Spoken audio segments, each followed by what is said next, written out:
I have nothing to add on so many facets of the discussion of AI.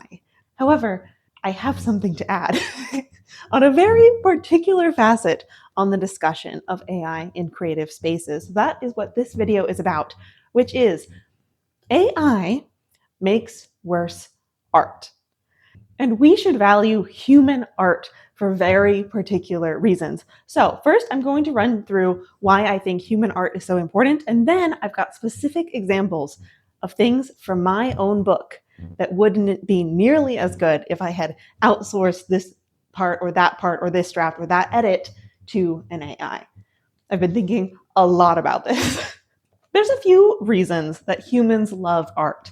I think the easiest one to see is entertainment value. And AI can make moderately entertaining content. It can make a short story that is entertaining and even impresses judges at a literary competition. But I think the value of art goes beyond just, this is a pretty thing to look at, or this is entertaining me.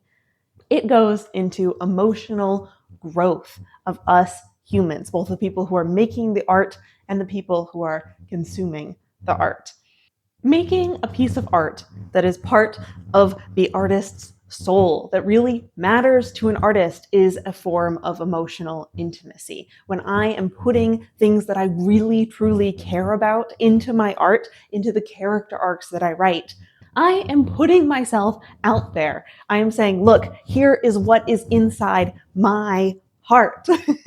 This is the type of character arc that interests me. This is the kind of thing that worries me.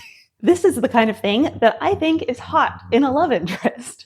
All of these little pieces of my own soul that I'm putting out there for someone else to read and connect to and see another human's experiences. That is the level of art that an AI might be able to parody, but will never be able to produce. So I've had the experience of talking to other writers who are very pro AI, both reading people's posts on the internet and also, very memorably, being cornered at my own book launch by someone who wanted to talk to me about how much he loves using Claude.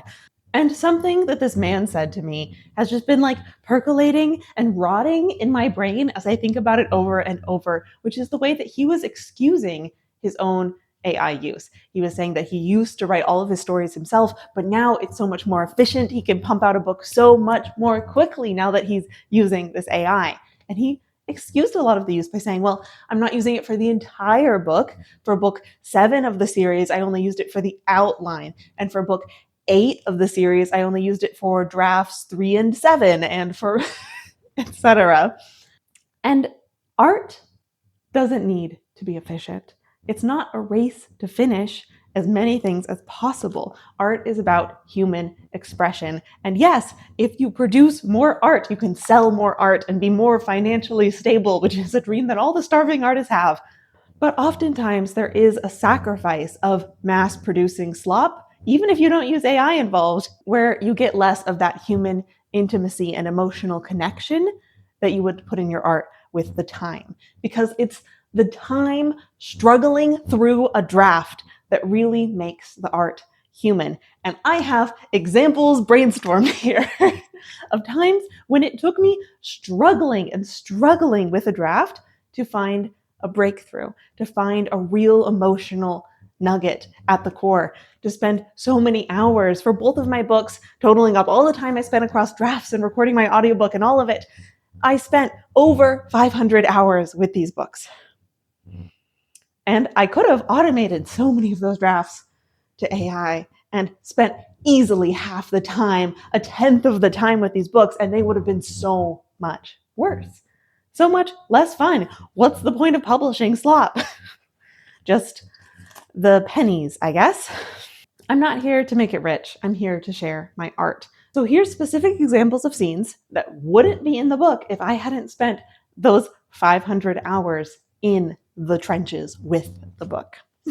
So I'm going to start with examples from the Dragoneers of Longbourn and Pemberley, my Pride and Prejudice retelling, and then I'm going to give some examples from Emmawyn and Her Dragoneer, my Emma retelling. All of these examples are minor spoilers. I don't think it'll really affect your experience of the book much, but I am going to be talking about specific plot points. In my original outline, I had a scene where my main character, the Elizabeth Bennet type heroine, gets injured. She gets slashed by a dragon and she is in dire straits. And in my original outline, she patched herself up with the help of her sister and then got on with her life. And then, as I was writing the first draft, I was getting in that scene and I was thinking, this isn't quite dramatic enough. I think we can make this more exciting. And instead of having her sister and her accomplices patch her up, I had her rival, her enemy, her future love interest, our Mr. Darcy character, patch her up instead. And the entire time, she is wearing a mask, disguising her identity, and he is just trying to do good to this random stranger. And there's a lot of very good tension in that scene. In fact, I've had multiple readers tell me that that's their favorite scene of the book. And imagine if I had just taken my original outline, which didn't have that scene at all, and was perfectly logical in its steps, fed it into an AI, said, write this book, and we would have been missing people's favorite scene of the book. Which leads to such good conflict. Just a few scenes later and a few scenes later, and it all unfolds from there. Then later, after draft 1, I'm doing draft 2. I'm rereading my own work. I'm trying to figure out what's working and what's not. And I get to the end that I had outlined. It was all good. I had written. I was feeling good about it in draft 1. And then I'm rereading it in draft 2. Again, spending dozens and dozens of more hours with this book. And I realize that my ending is all wrong. That in my ending, much like the ending of Pride and Prejudice, Darcy comes in and saves the day. And Elizabeth has a little bit of work to do with it, but Darcy's the one saving the day. And I realized that in my tale, where I'm making it a little bit more feminist, it wasn't working with Elizabeth's character arc. She needed to come in and stand up for herself a little bit more. So I rewrote the ending. I took out Darcy saving the day. I made Elizabeth get to save herself. Now, I didn't take out the character of Darcy completely. He still comes and helps. He's still integral to her success, but it's her success, not his. And that made all the difference. That made the themes underlying her character arc so much stronger. Is that a thing that AI would have noticed? Probably not, because I could have just fed it my outline. I could have just said, write a retelling of Pride and Prejudice with dragons, and it would have thrown things in there. This is exactly the kind of change which would have been missed if, instead of going through the story myself and really thinking critically about every scene, if I had just fed my first draft to AI and said, clean this up for me. Okay, that's good enough to publish. And then I would have had an ending that was thematically weak. And why does it matter so much if the ending of a book is thematically weak? Because one of my goals here is to have a human-to-human connection where I'm saying things about feminism, about women saving themselves, about women having character arcs and learning new things. And that would have all been gone without me going through that second draft myself, where I had the emotional reaction to my own first draft thinking, this isn't quite right. I don't quite like this ending, and then changed it. So now I want to give an example that's even closer to my heart from Emmawyn and Her Dragoneer, a retelling of Emma. So our Emma character, she has a little dragon hatchling that she's training. And in my very original outline of this book, there isn't a dragon hatchling. That character doesn't even exist. One of the cutest, funnest characters of the book, not even there in the outline. Now, as I started writing draft 1, spending time with it, really thinking about it, I realized we need a cute little dragon baby in here. So I added a cute little dragon baby. And then as I'm spending the dozens of hours writing the first draft of this, I realized that I need a little bit more conflict around this hatchling. So I made the hatchling have a fire problem. He is pretty much always on fire throughout this book and lighting other things on fire, which creates very many comedic and dramatic moments of conflict. It was going great. So I get to the end of my draft 1, I'm loving it. And then as I'm rereading my own book for drafts 2 and draft 3, I'm having an emotional reaction to it that I'm still a little bored with this dragon hatchling story. There isn't stakes to it. Like, yeah, the dragon hatchling is cute, dramatic, and also kind of worrying because he's always on fire. So let's bring that out some more. Let's add some stakes. Because now if my heroine, Emmawyn, can't train her hatchling soon enough, can't get the hatchling to extinguish his fire, well, stakes.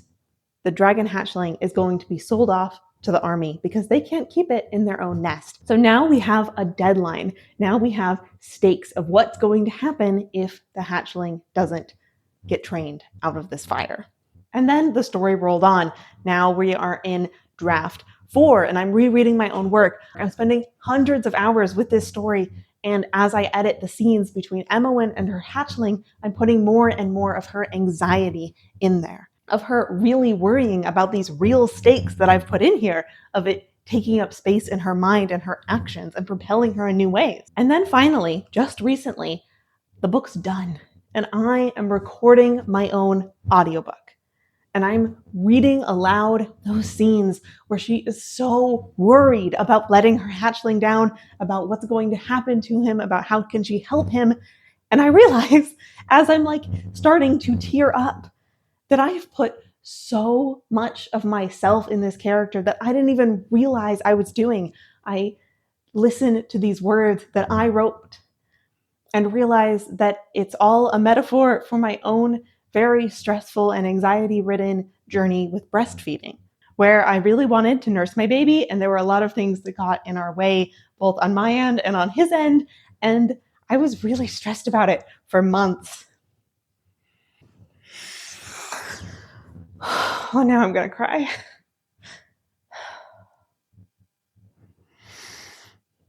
And here at the end of like this 500-hour journey with this story, I'm having an emotional connection with my own writing, where the past self who wrote all of that feelings of motherly anxiety is now connecting with my present self. And it helped me heal a little bit. It helped me come to terms with some of those feelings and have a little bit more forgiveness and space for myself to grow and move on. And that is what art from a human soul can do. Because if I had outsourced like any portion of that process, from outlining to first draft, second draft, third draft, fourth draft, to recording the audiobook, if I had outsourced any one of those steps, I wouldn't have gotten to that emotional depth, to that emotional moment of finding a little bit of healing for myself. I had an emotional connection to this art because it was human made, because hundreds of hours went into it, because that effort and that iterative process really made something beautiful. And that's just me. I hope that this book will go out to so many more people and they can find other places in it to connect, that they can find other places in it to be inspired and find their own emotional connections and moments. And that's not going to happen if we surrender our art, our human intimacy to an outsourced AI. So this is my plea to the world: to make your own art. And yes, it might be less technically proficient than if you had outsourced it to a robot, but outsourcing art to a robot is missing the whole part of the humanity of art, of it's a step of emotional courage, of connection, of putting yourself out there to make a piece of art. And that's what makes it so special. Not the perfect brushstrokes or the perfect typo-free grammar, but you. You're what makes your art special. Thank you for listening, and I hope your reading and your art making is fantastic.